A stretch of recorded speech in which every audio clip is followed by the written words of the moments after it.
Assalamualaikum warahmatullahi wabarakatuh. Apa kabar anak-anak ibu yang soleh dan solehah? Ibu berharap semoga kabar kalian dalam keadaan sehat dan selalu dalam lindungan Allah Subhanahu wa Ta'ala. Amin ya Rabbal Alamin. Tetap semangat untuk belajar dari rumah atau pembelajaran jarak jauh. Kita masih dalam belajar dari rumah. Pendidikan Agama Islam dan Budi Pekerti Sekolah Dasar kelas 1. Pelajaran 5. Tema cinta Nabi dan Rasul. Submateri yaitu tentang materi Nabi Nuh alaihissalam. Semoga anak-anak ibu semuanya dapat memahami materi ini. Sebelum kita ke materi, marilah anak-anakku semuanya kita berdoa terlebih dahulu. Semoga materi yang ibu sampaikan dapat dimengerti untuk anak-anakku semuanya dan dapat bermanfaat untuk semuanya. Doa sebelum belajar. Raditu billahi robba wa bil islami dina wa bi muhammadanin nabiyya wa rasulah. Rabbi zidni ilma warzuqni fahma. Amin ya Rabbal Alamin. Artinya, kami ridho Allah Subhanahu wa Ta'ala sebagai Tuhanku, Islam sebagai agamaku, dan Nabi Muhammad Sallallahu Alaihi Wasallam sebagai Nabi dan Rasul.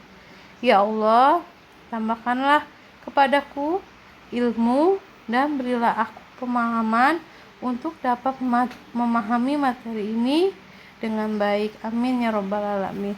Kita masuk ke materi kisah Nabi Nuh alaihissalam. Nabi Nuh alaihissalam merupakan utusan Allah Subhanahu wa Ta'ala. Kaum Nabi Nuh banyak yang menyembah patung dan berhala. Ketika itu, kaum Nabi Nuh banyak yang menyembah patung dan berhala. Akhirnya Allah mengutus Nabi Nuh alaihissalam untuk mengajak kaumnya menyembah Allah Subhanahu wa Ta'ala dan meninggalkan sesembahan selain Allah. Ya, jadi Nabi Nuh itu diutus oleh Allah untuk mengajak kaumnya agar menyembah Allah Subhanahu wa Ta'ala dan meninggalkan kesembahannya. Maksudnya sembahannya itu yaitu meninggalkan sembahan patung dan berhala. Nabi Nuh alaihissalam mengingatkan kaumnya. Ada yang mengikuti dakwanya, akan tetapi ada juga yang tidak mau mengikuti dakwanya Nabi Nuh alaihissalam. Bahkan istri dari salah satu anaknya yang bernama Kan'an juga menolak dakwanya Nabi Nuh alaihissalam. Nabi Nuh alaihissalam tidak berputus asa. Ia terus berdakwah kepada kaumnya di malam dan di siang hari. Nabi Nuh alaihissalam tetap bersabar untuk berdakwah hari demi hari,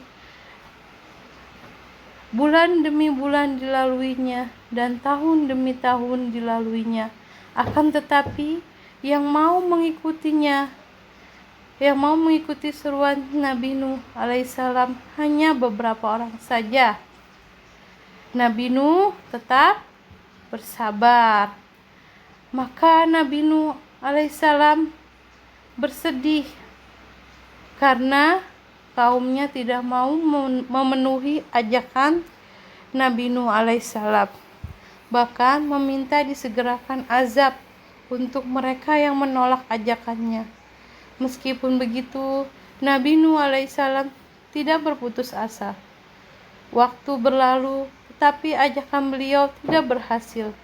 Beliau berdakwah kepada kaumnya cukup lama, yaitu 950 tahun.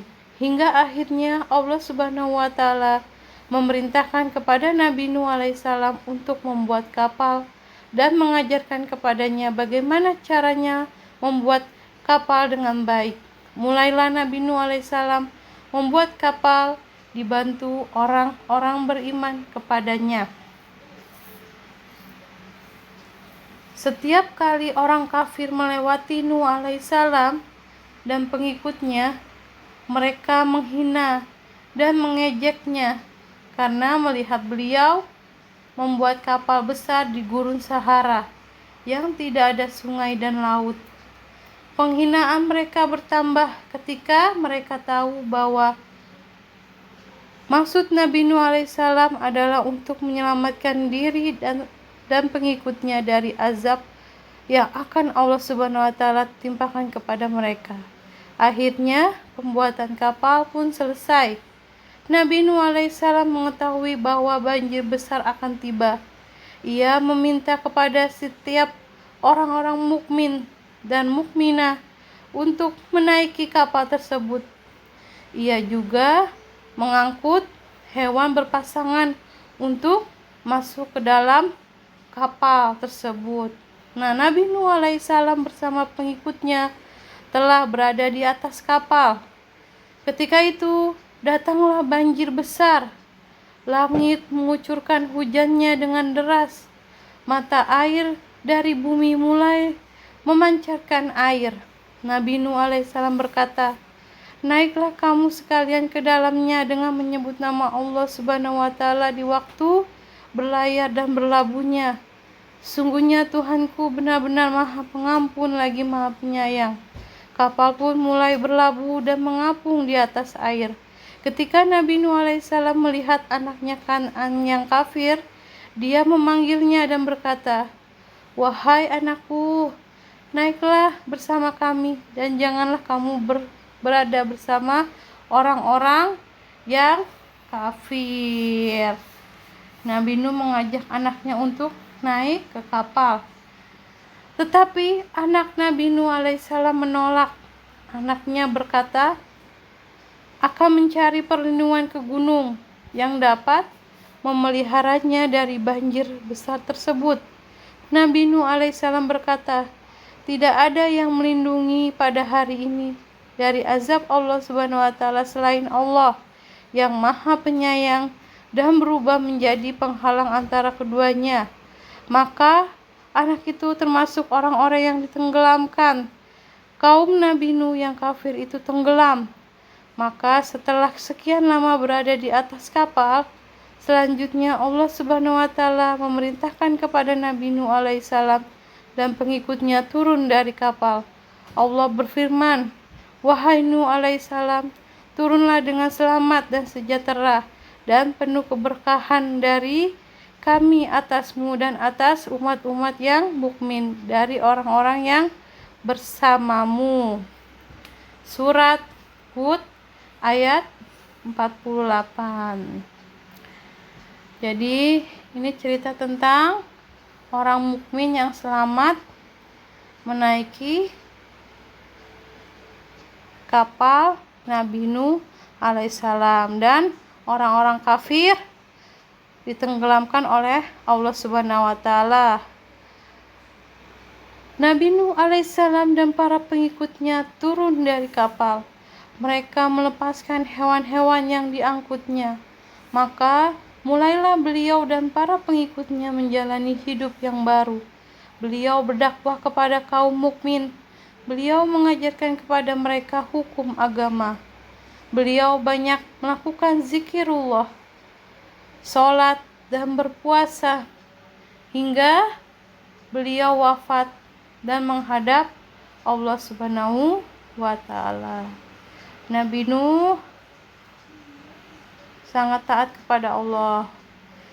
Dia selalu mengingat Allah dengan melakukan zikirullah, mengerjakan sholat dan berpuasa, dan hingga akhirnya beliau wafat dan menghadap Allah Subhanahu wa taala.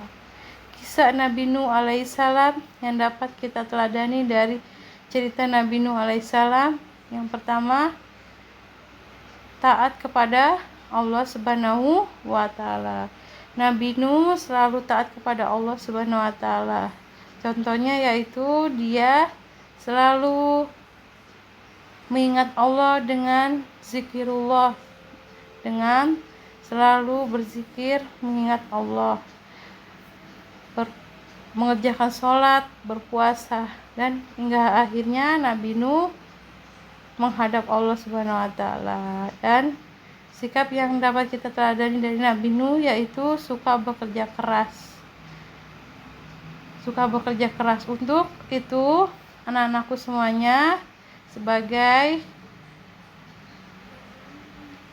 murid kita bekerja kerasnya yaitu dengan cara belajar dengan sungguh-sungguh dan mengerjakan tugas-tugas dari Bapak atau Ibu guru. Nah, untuk itu anak-anakku semuanya, ayo mengerjakan tugas home learning pendidikan agama Islam. Soal dan jawabannya ditulis di buku tulis pendidikan agama Islam. Nomor 1, Nabi Nuh alaihissalam memiliki sifat terpuji. Nomor 2, Nabi Nuh alaihissalam selalu kepada Allah Subhanahu wa taala. Nomor 3, kaum Nabi Nuh alaihissalam ditimpa bencana. Nomor 4, Nabi Nuh alaihissalam mengajak kaumnya untuk menyembah. Nomor 5, mukjizat Nabi Nuh alaihissalam adalah membuat. Nomor 6, coba ceritakan atau tuliskan kisah keteladanan Nabi Nuh alaihissalam. Semoga materi ini dapat dimengerti dan bermanfaat untuk anak-anakku semuanya. Dari Ibu, sekian. Terima kasih. Wassalamualaikum warahmatullahi wabarakatuh. Jangan lupa di-subscribe untuk video pembelajaran hari ini.